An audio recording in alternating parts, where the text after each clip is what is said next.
የጥምቀት ጸበሉ የኛ ኧረ ያንተ ሆኖ የሚቀጥል ይመስላል። እንደዚያ ታቦቱ የኛ አንተ የማን ሆነ ነው እንዲሁ የኛ የምትል እንዲሁ ነውር አይደለም? መደንዘዝ ለቤተ ክርስቲያን አሁን ሰይጣን ከሚጎዳት በላይ እየጎዳን ያለ የልጆቿ መደንዘዝ ነው።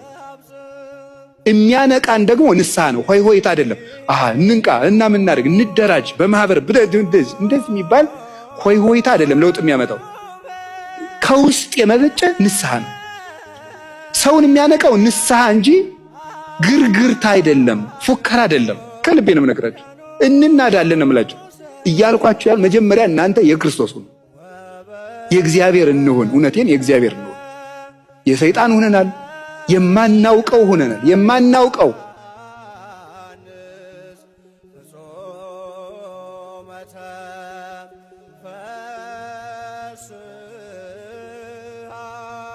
እና አፄ ምኒልክን እነ ንጉሥ ሚካኤልን እኛ ያፈርነው ይሄን ዛሬ እንዲሁ ለታሪክ የማይበቃ ነገር ነው የሆነብን እኮ። እንደው የአድዋን ታሪክ ስንተርክ እንዴት ደስ ይላል።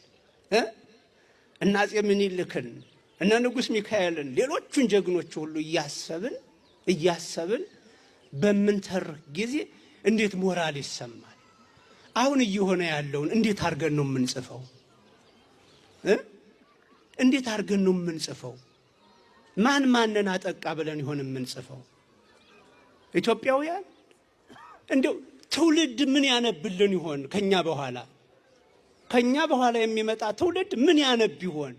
ራቁታችሁን የምትወጡበት አይደለም፣ ሎሚ የምትወራወሩበትም ቀን አይደለም። ይሄ መጥፎ ባህል ገብቶብን ነው፣ መጥፎ ልማድ ገብቶብን ነው። እንደ ድንቅ ነገር አትዩት። እና ዝማሪያችሁም ቅድም እንደዛ ነው። ውል አለኝ ደጅህ። ይሄ ማለት እኮ ነቢየ እግዚአብሔር ዳዊት አተሳልክ ወለ እግዚአብሔር ወኪያ አሐስስ ከመህድር ቤት ወለ እግዚአብሔር ለነዋ መዋል ማለቱ እኮ ነው። እኔ እግዚአብሔርን አንዲት ነገር ለመንኩት ወኪያ አሐስስ እንደው እሷን በጣም እፈልጋለሁ እንዲሰጠኝ እሻታለሁ። ያም ለረጅም ዘመን በቤቱ እንድኖር አለ። ይቺ የምፈልጋት ነገር ለረጅም ዘመን በቤቱ እንድኖር። አሁን እናቶቻችን ቅድም ሰምታችኋቸው ከሆነ ውል አለኝ ደጅህ ሲሉ ምን ማለታቸው ነው? እንዴት ቤተ እግዚአብሔርን እንደፈለጉት ማሳያ ነው። በእግዚአብሔር ቤት መኖርን እንዴት እንደወደዱት ማሳያ ነው። እንዲህና እንዲህ አይነቱ ነው መዝሙር የሚባለው። ምሁራኑ ያሬዳውያኑ ምሁራን በግዕዝ ቋንቋ በተለካ ዜማ በግዕዝ ቋንቋ ይዘምራሉ፣ በያሬዳዊ ዜማ። እናቶቻችን ደግሞ እንደዚህ አይነት ውል አለኝ ደጅህ፣ የምሕረት ቤትህ ናፈቀኝ፣ በዚህ በምሕረት ቤትህ በአውደ ምሕረት አኑረኝ። እንዲህ አይነት ድባብ ያለው መንፈስ ያለው መዝሙር ነው መዘመር ያለብንና በዚህ መልኩ ጥምቀትን ተዘጋጅተን እንድናከብር በተለይም ወጣቶች ጠብቁ። አንዳንድ ያላስተማርናቸው ያላገለገልናቸው ልጆቻችን ይጠጣሉ፣ ይወጣሉ፣ ይጨፍራሉ። በመጠጥ ኃይል ነው። ይሄ በተደረገልን ነገር ተመስጠው አይደለም። እንዲህ አይነቶቹን ወጣቶች አሁን እንዲህ ቤተ ክርስቲያን ቀርባችሁ የምትሰሙ ልጆች፣ የምትማሩ ልጆች ተው በሏቸው፣ ተቆጣጠሯቸው። አንፈርድባቸውም፣ ስላላስተማርናቸው ነው። ጥምቀት ምንድን ነው? ምን የሆንበት ቀን ነው? ቃና ዘገሊላ ምን የሆነበት ቀን ነው ብለን ስላላስተማርናቸው የጭፈራ ቀን ይመስላቸዋል። የጭፈራ ቀን ዝም ብሎ ይመስላቸዋል። በመጠጥ ኃይል የሚያብዱበት ቀን ይመስላቸዋል። ይሄ ከኛ አለማስተማር የጎደለ የመጣ ችግር ስለሆነ አስተምሯቸው። በመጠጥ ኃይል እኛ ብንጨፍር ብንዘል እንደክም ይሆናል እንጂ ምንም አይመዘገብልን። ከእንዲህ አይነት የጸዳ አገልግሎት እንድንሰጥ ሁላችሁም እንድታስቡበት። ባህር ዳር ምን ተከሰተ? የጥምቀት ቀን ፖለቲካን አታቀላቅሉ ሲባል ይኸው የአባታችንን ምክርም አልሰማ ብለው ፖለቲካ አቀላቅለው። እስኪ ምንድን ነው የተፈጠረው? እሳት የሚጭር ነገር አታድርጎ አይጠቅመንም ነው። ይህንን ስለፈልፍ ነበረ።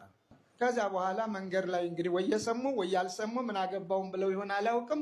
እነሱ ባደረጉት ነገር ትንሽ መጫጫህም አንድ ቦታ እንደነበረ ሰምቻለሁ። ማይሰማ ድምጽም እንደተሰማ ጥሩነቱ ሰው አልሞተም፣ በጊዜውም የቆሰለ የለም ተብያለሁ።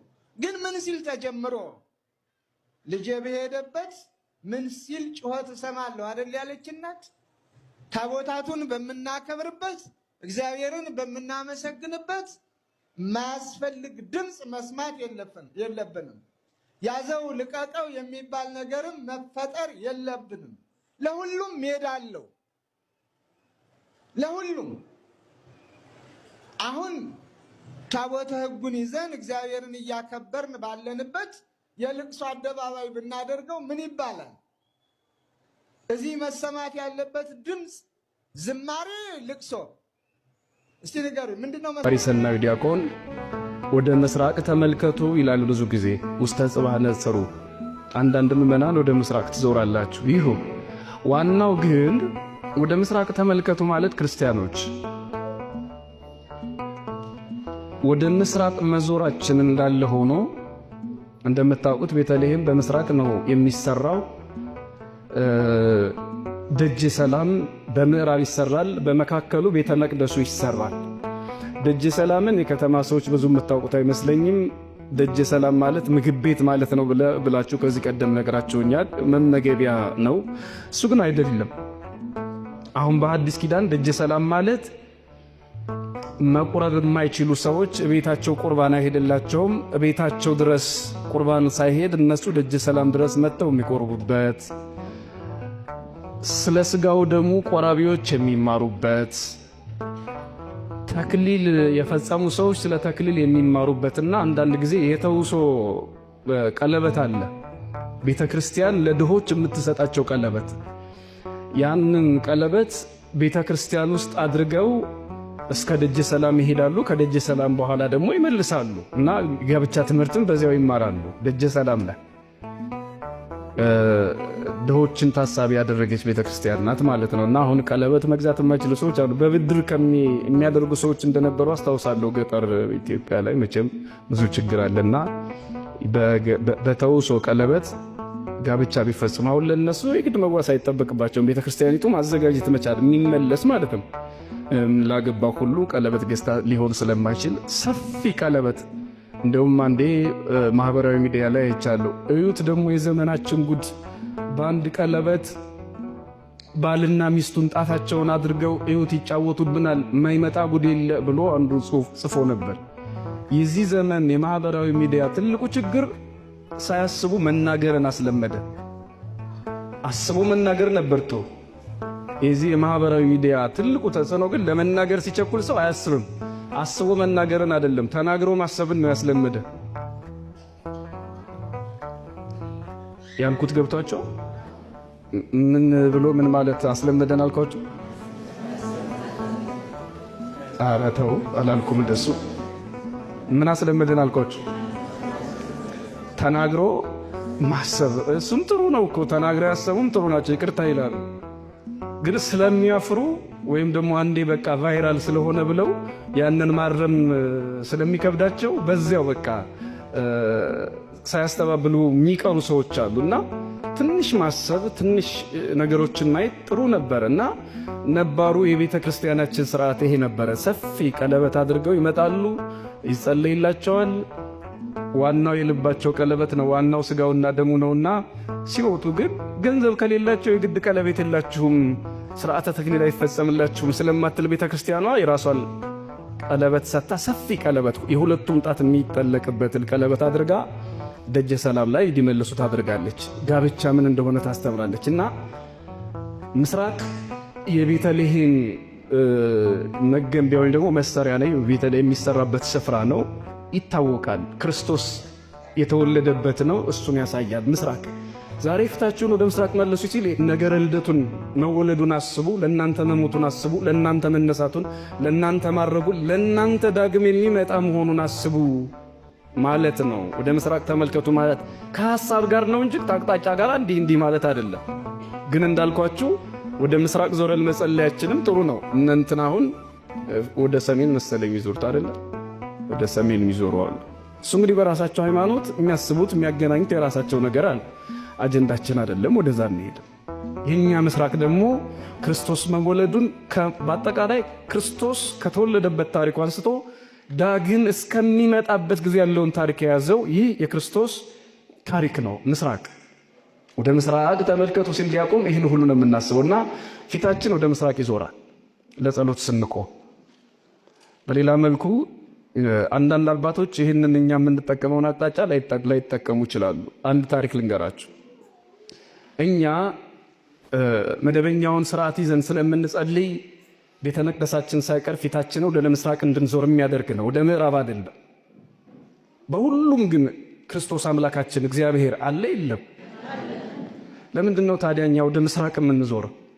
ምሳሌነቱ ነው ወደ ምስራቅ የሚያዞረ እንጂ እኮ ለአንዱ ምስራቅ የሆነው ለሌላ ምዕራብ ነው። ታውቃላችሁ፣ የሆነ ቦታ ላይ ምስራቅ ብትል የሆነ ቦታ ላይ ያ ምስራቁ ምዕራብ ይሆናል። ራቅ ብለን ስናልፈው ማለት ነው። ዝም እንዲሁ ምስራቅ ሆኖ የተፈጠረ የለማ። እና ይሄ ምሳሌያዊ ነገር ነው። ቅዱሳን አባቶቻችን ሁለት ሰዎች ነበሩና አንዱ የበቃ ነው፣ አንዱ ያልበቃ። ምን አልኳችሁ? አንዱ የበቃ ነው፣ አንዱ ያልበቃ። ልክ የበቃው ሰውና ያልበቃው ሰው አንድ ላይ የሚጸልዩበት ጊዜ ላይ ይሄ የኛ መደበኛው ሰው እንደኛ በስርዓት በህግ የሚኖረው ሰው ፊቱን ወደ ምስራቅ አዙሮ ሲጸልይ፣ የበቃው ሰው ግን አንድ ጊዜ ወደ ደቡብ፣ ሌላ ጊዜ ወደ ሰሜን፣ ሌላ ጊዜ ወደ በፈለገው አቅጣጫ እየዞረ ነው የሚጸልይ። አንተ ሰውዬ ሃይማኖትን ቀየርክ እንዴ? ወደ ምስራቅ ተመልከቱ እኮ ነው የሚለው መጽሐፋችን። ለምንድን ነው ወዲያ ወዲህ እየተገላበጥ ከምትጸልየው የምትሰግደው? ፊትህን ወደ ምስራቅ መልስ እንጂ ብሎ ተቆጣ። ምስራቅ በየት ነው ብሎ ጠይቀው፣ የበቃው ያልበቃው። ምስራቅማ ይሄ ነው፣ ይሄው ፀሐይ የምትወጣበት፣ ይሄኛው ደግሞ ምዕራብ ፀሐይ የምትጠልቅበት ብሎ አብራራ። ስማኝ ወንድሜ አለ የበቃው፣ ያንተ ፀሐይ በምስራቅ ወጣ በምዕራብ ትገባለች። የኔ ፀሐይ ግን በምስራቅም በምዕራብም በሰሜን በደቡብም አለ። አቅጣጫ የሚወስነውን ፀሐይ አልፈልገውም እኔ። አቅጣጫ የማይወስነው ፀሐይ ኢየሱስ ክርስቶስ ግን በሁሉም አለልኝ፣ እሰግዳለሁ አለ። ምሳሌነቱን ለማሰብ ወደ ምስራቅ እንዞራለን። እኛ ከአቅጣጫው ጋር ምንም ጉዳይ የለም። ነገር ግን እንዳልኳችሁ ምስራቅ ቤተ ክርስቲያንን ይወክላል። ምስራቅ ክርስቶስን፣ ምስራቅ ድንግል ማርያምን፣ ምስራቅ የክርስቶስን ንጻት፣ የክርስቶስን እድገት፣ ይህን ሁሉ የሚወክል ስለሆነ ፊታችን ወደዛ እናደርጋለን። እንዲሁ አቅጣጫው በራሱ ይሄ ምስራቅ የሚለው ምስራቅነቱ አይደለም፣ ምስራቅ ውስጥ ያለው ምስጢር ነው ፊታችን ወደዛ እንዲዞር የሚያደርገው። ይነስም ይብዛም። አንዳንዶቻችሁ ምንድነው መጸለይ ያለብን ትላላችሁ? የትኛውንም ጸሎት በቃ ምናልባት ብዙዎቻችሁን ማትሽገሩት አባታችን ሆይ፣ እንደው ሌላ ጊዜ ባይኖራችሁ ሌላ ጸሎት ባታው እንኳን አባታችን ሆይ እኛ የምንጸልየውን በዚህና በሰላም ቅዱስ ከመቤታችን የሚለውን፣ በሌላ መልኩ ጊዜ ካላችሁ የዘወትር ጸሎት ውዳሴ ማርያምና ዳዊት፣ እነዚህን መርገምት መጸለይ ትችላላችሁ። ሌሎቻችሁ በወር አበባ ጊዜ በወልድ ጊዜ ምን መጸለይ ምን አለ መጸለይ ያለብን የምትሉ ሴቶች አላችሁ። በወር አበባ ጊዜ መጽሐፍ እንዳትነኩ የሚከለክል መጽሐፍ እኔ እስካሁን አላየሁም። አንዳንድ ሰዎች መጽሐፍም እንዳትነኩ ሲናገሩ ሰምቻለሁ። ምንጭ የለም። ዝም ብሎ ከሆነ ከኪስ እየመጣ የሚመጣ ትምህርት የላትም ቤተክርስቲያኒቱ። ምን አለ? በነገራችን ላይ እግዚአብሔር ብሎ የእግዚአብሔርን ስም መጥራትና መጽሐፍ ቅዱስ ከመንካት የትኛው ከባድ ነው? እስኪ ንገሩን። አቤት። እና በወር አበባ ጊዜ ያለ ሴት እግዚአብሔር ብላ ስም ትጠራለች አትጠራ? እና የወር አበባ ላይ ስላለች ስሙን ታረክሰዋለች? ወደ ቤተ መቅደስ አትግባ ነው እንጂ የተባለው ጸሎት፣ መስቀል የሚከለክላት ነገር አለ የሚል መጽሐፍ በመደበኛው ቤተክርስቲያናችን ስርዓት የለም። ስለዚህ የጸሎት መጻሕፍቶቻችሁን ይዛችሁ መጸለይ ትችላላችሁ። ያስተማረን አምላካችን እግዚአብሔር ስሙ የተመሰገነ ይሁን።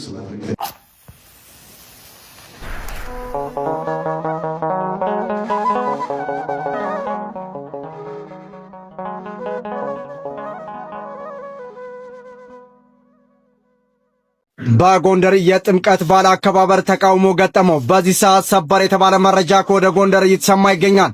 ጎንደር የሥርዓትና የሊቃውንት ምድር ናት። ለሕግ የሚቀኑ ለሥርዓተ ቤተክርስቲያን የሚቆሙ ሊቃውንት የበዛባት ሀገር ናት። ነገር ግን ጥምቀትን በጎንደር በሚለው የስበት ቃል ውስጥ ጎንደር አቅሏን ስታ ከሥርዓተ ቤተክርስቲያን እየወጣች ነው። ከዘማሪ ይልቅ የቴዲ አፍሮ ዘፈን ደምቆ ይሰማል። ጥምቀት በዓልነቱን ለቆ ጎንደር ላይ ሙሉ በሙሉ ፌስቲቫል ወደ መሆን እየተሻገረ ነው። መንፈሳዊነት ጋር የሚጣረሱ ደስ የማይሉ ግብሮች በበዓሉ ላይ እየሰፉ ነው።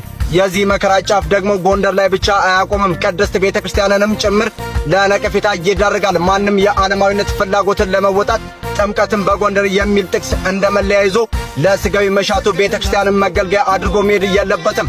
የጎንደር ሀገረ ስብከት ጎንደር ላይ የምትገኙ ሊቃውንት ቤተክርስቲያን፣ ሃይማኖታዊ፣ ማህበራዊ ሚዲያ አገልጋዮች የጎንደርን ጥምቀት ማከም ይኖርባቸዋል። የአሸንዳ የእመቤታችን ዕርገት አስመልክቶ የሚከበረው በዓላችን አሁን ላይ ቅጡን እያጣ ሆኗል። በዓላቶቻችን መንፈሳዊነታቸውን እየለቀቁ ከጊዜ ወደ ጊዜ እየመጡ ነው።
ነፍስ ይማር። ሌሎቻችሁ ግን ተጠንቀቁ፣ ነግራችሁ አርቲስት ነኝ የምትል አንተ ወይ ሸቆንበሬ ተስተካከል፣ አትዝለል፣ እንደ ፌንጣ አዛዚያ አትዝለል፣ ያገኘበት ቦታ አትርመጥመጥ፣ የተገኘበት ቦታ ሆድህን ዘርግፈ አትብላ፣ የተገኘውን አንስተ አትጠጣ፣ አትዝረክረክ። ከተቻለ ቤታችሁ ሁሉ፣ ካልተቻለም ደግሞ እንደሚሆን አድርጉት። ያው መቼም ዘመኑ ስለከፋ ነው ይሄንን መክራችሁ እንጂ እኔም አላምንበትም። እኔም የሄድኩበት ቦታ በስመ አብ ወወልድ ወመንፈስ ቅዱስ ወይ ደግሞ አማትቡ። ክርስቲያን ከሆናችሁ በስመ ስላሴ ይለውጣል ሁሉ ነው። ቅዱስ ጊዮርጊስ አላያችሁትም? ቅዱስ ጊዮርጊስ አማትቦ መርዙን አክሽፏል። ወይ በስመ አብ አትሉ ምን አትሉ። በቤተ ክርስቲያን እንኳን ለመሳለም ሰው ምን ይለኛል ብላችሁ ፈርታችሁ ፈርታችሁ የለ የሚቀርብላችሁን ነገር በስመ አብ ወወልድ ወመንፈስ ቅዱስ አሐዱ አምላክ አሜን ያረክሳል፣ ያንን ያፈርሳል። እናንተ የቀረበላችሁ ምግብ ሲቀር ያዝ ይይዛል። በዚህ ያን ቃል ይይዛል። ምግብም ሲቀር በስመ ስላሴ በስመ አብ ወወልድ ወመንፈስ ቅዱስ ስሉስ ቅዱስ ማዕዳችን ባርኩልን። የምንበላውን ከስጋችን የምንጠጣውን ከደማችን አዋህድልን። አቤቱ ጌታ ሆይ በዚህ ሰዓት እኔም በላውን መብላት ያልቻሉ መጠጣት ያልቻሉትን አቤቱ በቸርነት እንትን አመስግናችሁ ይህን ምግብ የሰጠ ይህን ማዕድ የሰጠ ስታመሰግን እዛ ውስጥ ያለው ኮተት፣ እዛ ውስጥ ያለው አጋንንት፣ እዛ ውስጥ ያለው ሴራ እየከሸፈ እየፈረሰ ይሄዳል ማለት ነው። ግን አሁን በአሁኑ ሰዓት ያለን ሰዎች ስንበላ መጥቷል አቅርበው ቶሎ በይ ይቀርባል። በስማም የሚባል ነገር ያዝ ብቻ አይደለም እንጂ ነው ስግብግብነት ከኢትዮጵያ ስነ ምግባር ከምን የበለጠ እንዴ! ሴቶች በተለይ ዱርዬ ወንድ እንኳን ምንም ችግር የለም፣ እሺ ይሳቅለታል። ሴቶች አሁን አንዳንድ ሴቶች በቲክቶክ እያየኋቸው ነው። እንዴት ሰው አንድ እንጀራ እንደዚህ ከቶ እንደዚህ ወዛደር ብሎ ጠርቶ ሌላ ሰው በዚህ እንዲያስገባለት ይሄ በእውነት ይሄ ሴት አይደል ሌላ ኃይል አብሮ ካሌለ በስተቀር እኛ ሴት እያየን የሆነ ሴት እያየን በሴቷ ውስጥ ሌላ እንግዲህ ጥልሚያኮስ ራሱ ከሌለ በስተቀር የሰው ልጅ አንድ እንጀራ ጠቅልሎ ያው የሴት አፍ ያው በኢትዮጵያ ባህል ደግሞ በጣም ነውር ነው። እንደውም እነሱ ጓዳ ይበሉና ብሉ ሲባሉ በቃ ሴቶች በኢትዮጵያ ባህል ኩራታቸው ድባባቸው ራሱ ያ ነው ደስ የሚለው አይደል? ሴቶች ብሉ ሲባሉ ተዛይንሽ ቁርስ ያደርጉና ጓዳ እኮ አፈርከደች አብልተውታል። እዛ መቅመሱ ራሱ እዛ ቀዩ ሲቀምሱ እዛ በምንጨው በዛ ምና ያለ እነሱ ዘግተው ነው የሚመጡት። ግን ብሉ ሲባሉ ኢትዮጵያ ሴቶች እቺ ቁርስና አበላላራሳን ቄንጥ ናት በቃ ነው የሚሉት። እናቴ አሁን ዘመን ሴት አንደኛ ጓዳ አትገባም፣ ኩሽና አታውቅም፣ የምታውቀው ነገር የለም።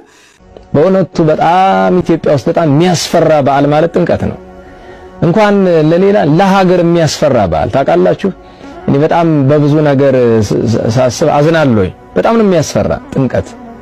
የሚያስፈራ ማለት በበዓላት በረከት ሳይሆን መቅሰፍት ነው የምንቀበለው ብዙ ጊዜና ለወንድሞቻችን በተለይ የአደባባይ በዓሎቻችን እኔ በጣም ነው የሚያሳዝን። የኔ በወጣቱ ባለው ችግር በምናምን አይደለም። ሁሉም ነገር ያለው ችግሩ ከአናት ላይ ነው። እንደምታውቁት አናት ነው። ቤተክርስቲያን ላይ ያለን አካላት ላይ ያለ አካል ማሰብ አለበት ማለት ጥምቀትን ለክርስቶስ ከማድረግ በቀር ሌላ ምንም ዓላማ ሊኖረን አይገባም። እንደምታውቁት የመንግስት አካላት በዓሉን የሚፈልጉበት ምክንያት አላቸው። ባያስነቅፋቸው ብለኛ ግን አይሆነንም። ለሀገር ልማት ለማምጣት ገንዘብ ገቢ ምናምን ለማምጣት ይባላል። ነገር ግን ይሄ ነገር ለኛ ትርፍ ነው። እንኳን ሌላ በዩኔስኮ መመዝገቡ የበዓለ ጥምቀት ጉዳይ በዩኔስኮ መመዝገቡ ለኛ ትርፍ ነው። በጣም እንደ አውራ ጴንጤ ራሱ ነው ፔጅ አልነበረም። ሌላ ቤት የሚርመጠመጥ ስድብ ያለበት ቤት ነበር የሚውለው። ጴንጤ ራሱ ውሸታሞች ናቸው እኮ ስድብ ያለበት ቤት እንጂ የሚካሄደው ወንጌል ስትሰብክ ዞር አይልም። መቶ ሰው ያ የሚታወቅ ነገር። ጴንጤው ራሱ ሌላ ቤት ነው ያለው። ጌታ ምስክሬ ወንጌል ያለበት ቤት አታገኘው። ፓስተር አሊ ቤት ብትሄድ 300 ሰው የለም። ወንጌል ነው የሚሰብከው፣ ንጹህ ወንጌል። ፓስተር አሊ እህታችን ፓስተር ኮኪ የምትሰብከው ወንጌል ነው፣ ንጹህ ወንጌል። 100 ሰው የለም ቤቷ። እህታችን ህዊ ድሬ የምትባል እህት አለች። 3000 4000 ሰው ቁጭ ብሎ የማያት በፊት ዓለም ላይ ስትጠጣ ምናምን የነበረው ወንጌል ነው። ጴንጤዎቹ አያዩትም። ያ ቤካ ስለኔ ሲያወራ ነው ሲያለቅስ ነበር ቀኑን ሙሉ። ፓስተር ቀበቶ ብየዋል።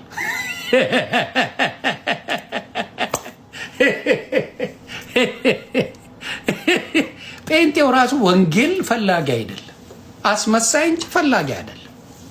ጌታ ምስክሬ፣ አብዛኛው አስመሳይ እንጂ ወንጌል ፈላጊ አይደለም፣ አስመሳይ። እዚህ መጥቶ ግን ሌሎቹን ለመስደብ፣ ሌሎቹን ጀጅ ለማድረግ፣ ሌሎቹ ላይ እንዲህ ናቸው ለማለት በጣም መጥተዋል። የድሮዎቹ በጣም ሰላም አላቸው እንዳልኳቸው የበፊት ጴንጤዎች ወይም ደግሞ ወንጌሉ የገባቸው ጴንጤዎች እንደዚህ አይነት ድራማው አይፈልጉትም በጭራሽ። በሰላም መኖር ነው የሚፈልጉት። ከሌላው ጋር ተስማምቶ ይላላ መጽሐፍ ቅዱስ ሲናገር ከሌላው ተስማምተ እንድትኖር ነው። እንኳን አይደለም የምትሰብከው ነገር የምትበላው ነገር ሌላውን ማለት ነው የሚያሰናክል ከሆነ ተወው ነው የሚለው መጽሐፍ ቅዱስ። የምትበላው እንኳን አይደለም ወንጌል ያንን ነገር ነው። እነዚህ ሰዎች ምን የሚያደርጉት ሌላውን በቃ በጥቅስ ነው እያጣደፈ። ለምን ስህተትን ለመፈለግ በጥቅስ ስህተት ርግጥቅጥቅጥ ነው የሚያደርግ። ስለዚህ ያንን ነው የምለው። አሁንም እነግራችኋለሁ፣ ፓስተር ቀበቶ ማልቀስ መብት ነው። እኔን መሆን አይቻልም። ፓስተር ቀበቶ ሰሚ የለሽ። የትላንት የሜሎስን ጉዳይ ስላነሳው ትናደዳለህ እንዴ?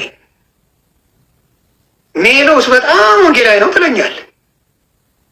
ከሚስት ጋር መስማማት የማችል ወንጌል ምን አይነት ወንጌል ነው? ይህ ወንጌል ነው እንዴ? በጌታ በኢየሱስ ከሚስት ጋር አዲስ ካገባት ሴት ጋር እንኳን አብረ መኖር የማያስችል ወንጌል፣ የቀውስ ወንጌል እኮ ወንጌል አታውቅም። ለምን? ወንጌል በስራ ነው። ክርስቶስን ስመስል በስራ ነው። አብዛኛው ትዳር ላይ በጣም ችግር አለባቸው። እኔ የተረዳሁትን ነገር አብዛኛው ትዳር ላይ ችግር አለባቸው። ጌታ ኢየሱስ ምስክሬ፣ በጣም ችግር አለባቸው። ምን አይነት መንፈስ ነው ያለባቸው በትዳራችሁ ላይ? አብዛኛው እነዚህ ፓስተር የምትሏቸው ከተወሰኑት በስተቀር የፈታ 9 ጊዜ ያገባ ምናምን ናቸው በብዛት። ሰዎች ካስጀመሩት ሀሳብ ላይ ሃይማኖትን ስትመሰርት ማለት ነው የምታሳያቸውን ገጸ ባህሪያት ልንገርህ።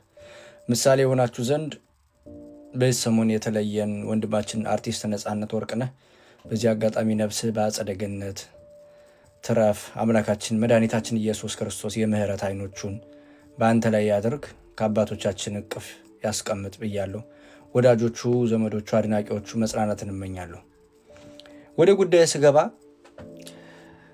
ያለህበት የሃይማኖት ተቋም ሰዎች ያስጀመሩት ወይም ደግሞ ሰውነትንና የነፍስን ነገር የማያይ መሆኑን ማሳያው ጊዜን እየጠበቅ አለሁ ለማለት ትሞክራለህ። ከዚህ ውስጥ አሁን በዚህ ሰሞን በፕሮቴስታንት በኩል የነፃነትን ህልፈት ተከትሎ ኢየሱስን ተቀብሏል አልተቀበለም ያለው ልጅና በእስልምና በኩል ደግሞ እስላም ሆኖ በሆነ ይሻላል ያለው ሰው ማለት ነው። አሁን የነዚህ ሰዎች ድምር የሀሳብ ውጤት የተቋሙ ሰው የማስጀመሩ ምልክት ነው። በነገራችን ላይ ሰማያዊ ስትሆን ግን በአጸደ ነፍስ ያሉትን ሰዎች ነፍሳቸውን ልትከራከር አትችልም። አሁን በዚህ ዓለም በሞት ያልተወሰድን ሰዎችና ከዚህ ዓለም በሞት የተወሰዱ ሰዎች ነፍሳቸው በእግዚአብሔር እጅ የሆነች ሰዎች ልዩነታችን ይህ ነው። እነሱ የሚያዩበትን አይን እኛ አናይበትም። እንደዚህ ሲባል ግን በስጋ ያሉትን ቅዱሳኑን አይጨምርም።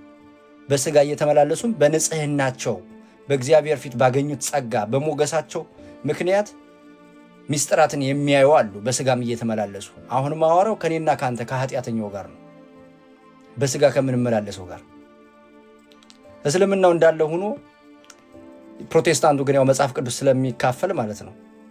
የፕሮቴስታንቲዝም አይዲዮሎጂ ማለት ነው እሳቤው፣ ጥላቻ የለብኝም። ሐሳቡ ግን የመጨረሻው ሐሳቡ ምን ነው ታውቃላችሁ? ግቡ።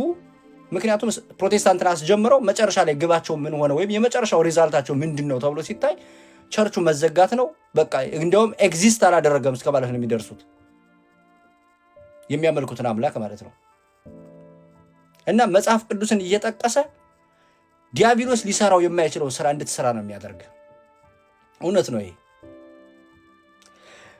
በነፍስ ያለፉትን በእግዚአብሔር እጅ ነፍሳቸው ያሉ ሰዎች የሚያዩበት አይንና እኔ እናንተ የምናይበት አይን የተለያየ ነው። እኔ እናንተ በስጋ ነው የምንመላለሰው፣ እነርሱ የሚያዩት በነፍስ ነው፣ በነፍሳቸው ነው የሚያዩት። አሁን ይጽደቁም ይኮነኑም በአምላክ እጅ ነው ያሉት።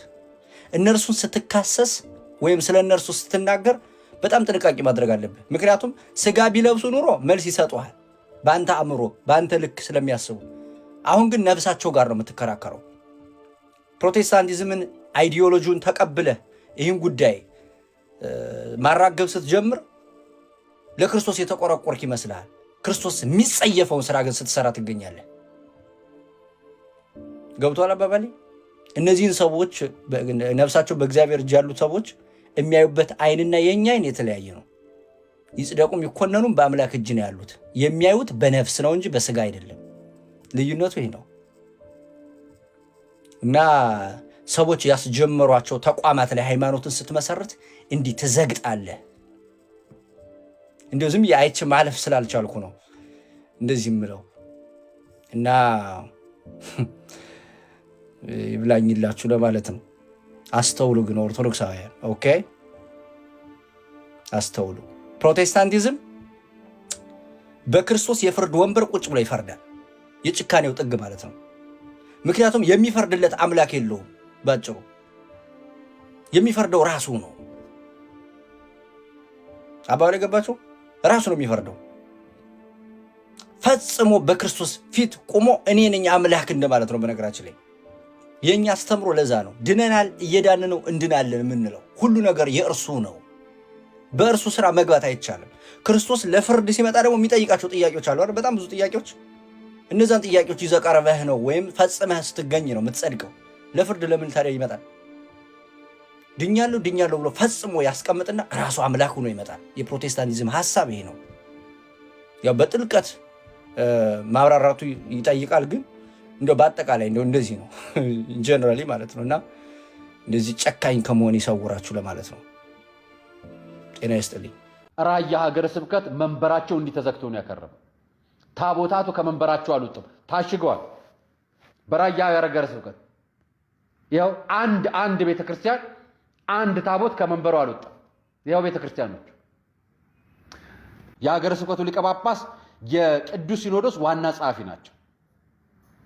የብፁዕ አቡነ ማትያስ ምክትል ማለት ናቸው። ብፁዕ አቡነ ጴጥሮስ የመሩበት የነበሩ ስፍራ ያሉ ትልቅ የቤተ ክርስቲያኑ የስልጣን ድርሻ ስፍራ ያዙ ናቸው አባት። እኚህ አባት ማስጠንቀቂያ ደረሳቸውን ያልኳቸው ለሳቸው ብቻ ሳይሆን ለቅዱስ ሲኖዶስም ማስጠንቀቂያ ደርሶታል። ከየት እንደሆነ አሳያቸዋለሁ። መጀመሪያ ሀገረ ስብከቱ ደግሞ በዝርዝር የገለጻቸውን ሐሳቦች ላሰማችሁ። በመንበረ ሰላማ ቡድኖች አስተባባሪነት ነሐሴ 22 2017 ዓ.ም ከሌሊቱ 8 ሰዓት በርካታ የህወሓት ታጣቂዎች በመሳሪያ በመታገዝ የራያ ሀገረ ስብከት ጽሕፈት ቤትና የወረዳ ቤተ ክህነት ቢሮዎችን በመውረር ሙሉ የቤተ ክርስቲያን ንብረትና ቅርሳቅርስ በመዝረፍ ቢሮውን ወታደራዊ ካምፕ አድርገውት ይገኛሉ። አንደኛው። ሌላኛው ታጣቂ ቡድኑ የመስቀል ክብረ በዓል ማክበሪያ አደባባይ ወታደራዊ ካምፕ በማድረጉ ምክንያት የ2018 ዓመታዊ መስቀል በዓል በአንድነትና በድምቀት እንዳይከበር አድርጓል። በዚሁ ዓመት ማለት። ስለዚህ ግን አልተነገረም እስካሁን።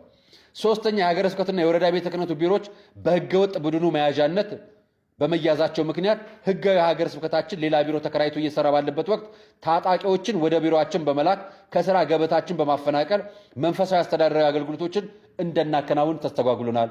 አስረዋል። ክፍያ ዋስትና አስቀብሏል። ከቤት እንዳይወጡ አስሯቸዋል። የኢትዮጵያ ኦርቶዶክስ ተዋሕዶ ቤተክርስቲያን ማህተምና የኢትዮጵያ ባንዲራ በማቃጠል የቤተክርስቲያን ቅርሳ ቅርሶችና ገንዘብ በመዝረፍ እንዲሁም በነጻነት የማምለክ መብታችን በመግፈፍ በማፈን በማሰር በመደብደብ ግፍና በደል እየደረሰብን ይገኛል። አምስተኛ የቤተክርስቲያኒቱ ህግና ደንብ መሰረት የተመሰረተው የራያ ሀገረ ስብከት ዋና ዓላማ መንፈሳዊ አገልግሎትን ለማስፋፋት የቤተክርስቲያን አንድነትን ለመጠበቅ መሆኑ እየታወቀ ይህ ሀገረ ስብከት የተመሰረተው አካባቢው ወደ ሰሜን ወሎ ማካለል በሚል የተለያዩ የሐሰት ትርክቶችን በማቀናበር በማሰራጨት የሀገረ ስብከቱን ተልእኮ የተዛባ ቅርጽ በማስያዝ ህዝበ ክርስቲያኑን ለማደናገርና የዓላማቸው ማሳኪያ ለማድረግ ከፍተኛ ጥረት በማድረግ ላይ ይገኛሉ። ስድስተኛ በራያ ሀገረ ስብከት ስር ያሉትን አድባራትና ገዳማት በመንበረ ሰላማ ስር ለማስገባት በሚያደርጉት ዘመቻ የወረዳ ቤተ ክህነት፣ የሀገረ ስብከት ደብር፣ የደብር አስተዳዳሪዎች፣ የሰበካ ጉባኤ አባላትና ምዕመናንን የአፈናና የእስር ሰለባ እንዲሆኑ አድርገዋል። በእስር ላይ ያሉና ከእስር በዋስትና እንዲፈቱ የተወሰነላቸው ምዕመናን ከእንግዲህ በኋላ በመንበረ ሰላማ መዋቅር ስር መተዳደር አለባችሁ፣ አንተዳደርም የምትሉ ከሆነ ደግሞ አካባቢውን ለቃችሁ ውጡ በማለት በሚያደርጉት ዛቻና ማስፈራሪያ መንግስት በሃይማኖት ጉዳይ ጣልቃ አይገባም፣ ሃይማኖት በመንግስት ጉዳይ ጣልቃ አይገባም አንቀጽ 11 ህገ መንግስቱ አንቀጽ 11 የሚለውን የሰዎችን በነጻነት የማምለክ መብታቸውን ዜጎች ንጹህና ጤናማ በሆነ አካባቢ የመኖር መብትና አላቸው የሚለውን አንቀጽ 44 ቁጥር ከ1 እስከ 12 የሚለውን ሰብአዊና ዲሞክራሲያዊ መብቶች በመጣስ ምዕመናን ተወልደው ካደጉበት ቀዬ በማፈናቀል በመቶዎች የሚቆጠሩ ካህናትና ምዕመናን ወደ አጎራባች ወረዳዎች ሳይወዱ በግዳጅ እንዲፈናቀሉ አድርጓል። እዚህ ጉዳይ የሚመለከታቸው ብፁዕ አቡነ ዲዮስቆሮስ የሀገረ ስብከቱ ሊቀ ጳጳስ ናቸው። የሀገረ ስብከቱ ስራ አስኪያጅ ጽሕፈት ቤትና የሚመለከተው አካል ይመለከተዋል። ከዛ በዋናነት ደግሞ የሚመለከተው ቋሚ ኮሚቴውንና ቋሚ የቅዱስ ሲኖዶስ አባላትንና ቅዱስ ሲኖዶስን ነው። ይሄ ጉዳይ እንዲሆነው ሳለ መንበረ ሰላማ መግለጫ ወጣ። ምን የሚል ላሰማችሁ።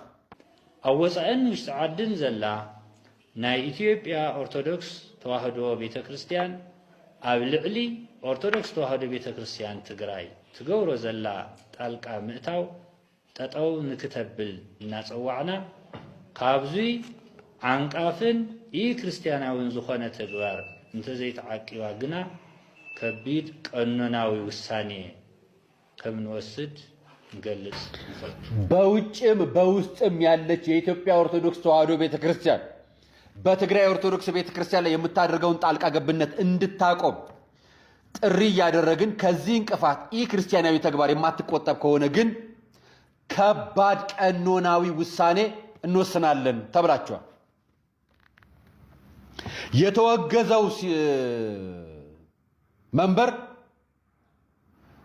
ህጋዊውን መንበር እርምጃ ሊወስድበት ነው። መንበረ ሰላማ የኢትዮጵያ ኦርቶዶክስ ተዋሕዶ ቤተክርስቲያን ቅዱስ ሲኖዶስ ላይ ውሳኔ ሊወስን ነው። ማስጠንቀቂያ ማለት ነው።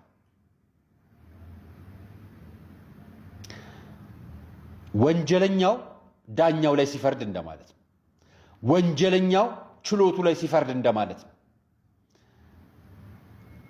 ጦርነቱ አልቆመም።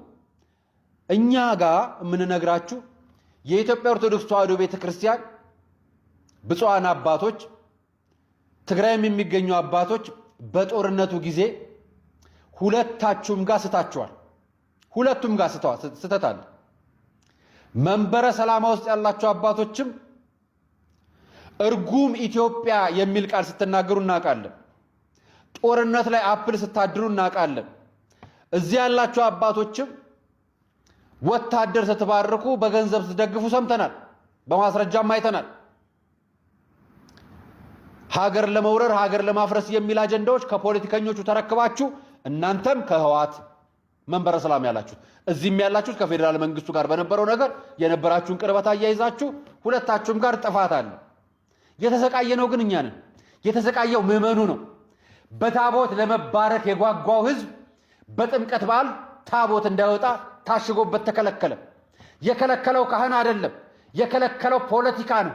የከለከለው ቄስ አይደለም፣ የከለከለው ጳጳስ አይደለም፣ የከለከለው ዲያቆን አይደለም። የከለከለው ወታደር ነው። ታጣቂ ወታደር፣ እምነት የሌለው ወታደር ታቦት ከመንበሩ እንዳይወጣ አደረገ። ይሄ ክህደት ነው። አንገቱ ላይ ክራሶ ታቦቱን የተዳፈረ አማኝ ነኝ ሊለኝ አይችልም። ክርስቲያን ነኝ ሊለኝ አይችልም። አወጣጡ በዚህ በኩል መሆን አለበት የሚል የመንግስት ሃይማኖት የለንም። በዛኛው በኩል ይሁን በዚህኛው በኩል አካሄዳችሁን አስተካክሉ፣ አካሄዳችሁን አሳምሩ የሚል የለም። የትኛውም ደብር ላይ የትኛውም ታቦታት መውጣት ላይ ታቦቱን ማጀብ ጸጥታ እንዲከበር ከማድረግ የዘለለ ምንም አይነት የሃይማኖታዊ ጣልቃ ገብነት ፋይዳ የለውም። ዋጋ ያስከፍላል። የኦርቶዶክስ ልጆች ራያ ያላችሁ በዚህ ጉዳይ ላይ መረጃውን የሰማችሁ ራያ ላይ የሚገኙ አባቶችን ድምፃቸውን ብናሰማችሁ፣ ብናናግራቸው፣ ደውለን ብናገኛቸው እነሱን ስለሚያጠቁብን ትተናላቸዋል። በግል በህይወታቸው ቤተሰባቸውን በግላቸው አሁንም እየተጠቁ ነው። ለክርስትናችን ዋጋ እንከፍላለን ብለዋል። በዚህ ዘመን ሰማዕት ነን ብለዋል። እውነታቸውን ነው። እኛ ግን አጉል አናጋልጣቸውም ብለን ነው። መረጃውን ግን ለመላው ኢትዮጵያውያን ይደርስ። አክሱም እንዲህ ስታከብሩ ራያ ላይ ከልክላችኋቸዋል። የትኛው ክርስትና ነው ይህን የፈቀደው? የትኛው ህወሓት ነው ይህን የሚፈቅደው? የትኛውስ ፌዴራል መንግስት ነው ይህን የሚፈቅደው? በየትኛውም መንገድ ጦርነቱ የህወሓትና የፌዴራል መንግስቱ እንደሆነ እናውቃለን። የአክሱምና የዚች መንበር ቅድስት መንበር የቅድስት ማርያም ቤተክርስቲያን ወይ ቅድስት ሥላሴ ቤተክርስቲያን ነው ጦርነቱ። አሁን እኮ ከፖለቲከኞቹ ተረክባችሁ እናንተ ናችሁ የተጣላችሁ ያላችሁ። ታቦት እንዳይወጣ አሳግዳችሁ ወታደር ልካችሁ ዛሬ ደግሞ እንዲህ በመግለጫ መጣችሁ። ከውጭም ያለው ሀገር ውስጥም ያለው የኢትዮጵያ ኦርቶዶክስ ተዋሕዶ ቤተክርስቲያን የትግራይ የትኛውን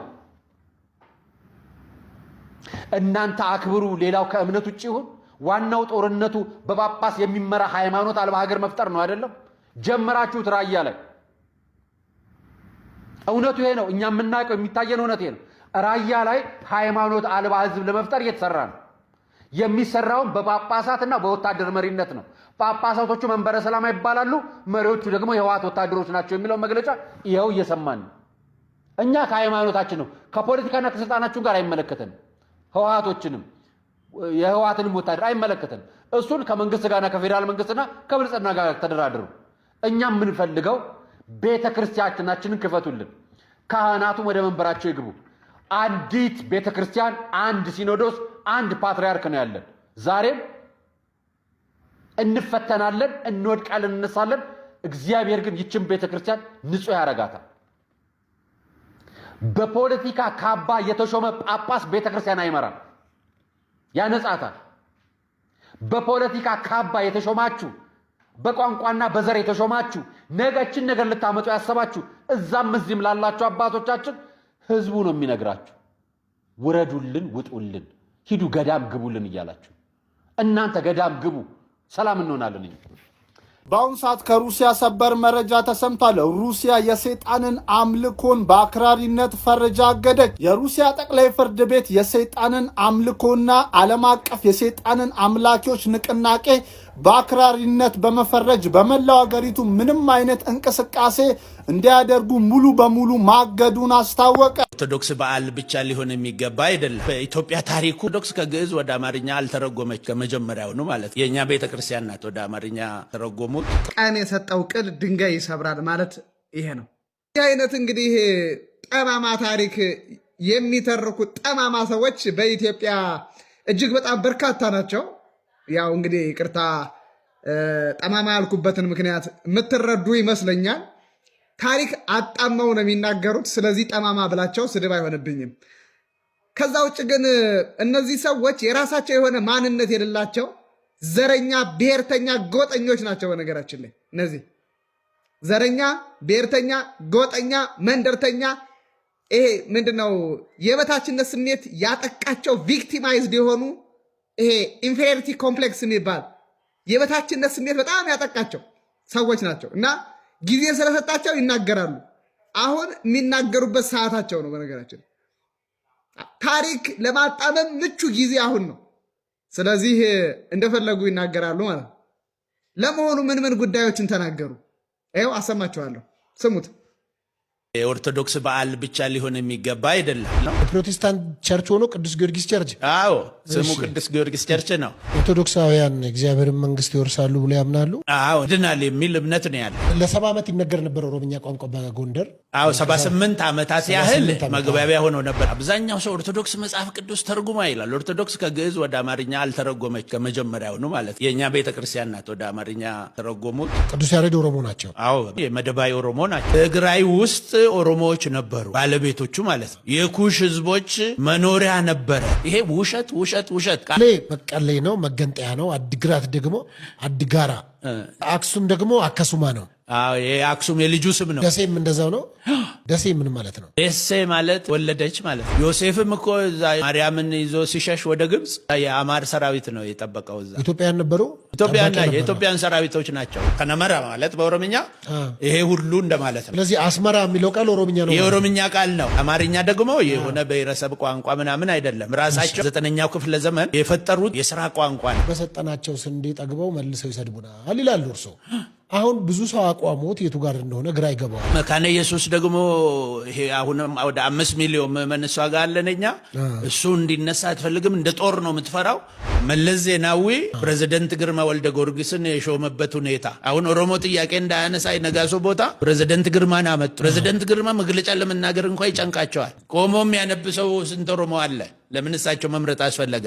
ይሄ ቋንቋ የእንትና ነው የኦሮሞ ነው፣ ይሄ ቋንቋ የአማራ ነው የምትለው ቋንቋ የለም። እንዴት ኦሮምኛ የኦሮሞ ቋንቋ አይደለም? እንደ ሸቀጥ እኮ ነው የምትገዛው ቋንቋ። ምን ችግር አለ? እኔ ልሳ ወደፊት ቢጠና የአዳምና ሔዋን ቋንቋ ሊሆን ይችላል ብዬ አስባለሁ። የበታችነት ስሜት የወለደው ሐሳብ። ሰላም ሁኑልኝ።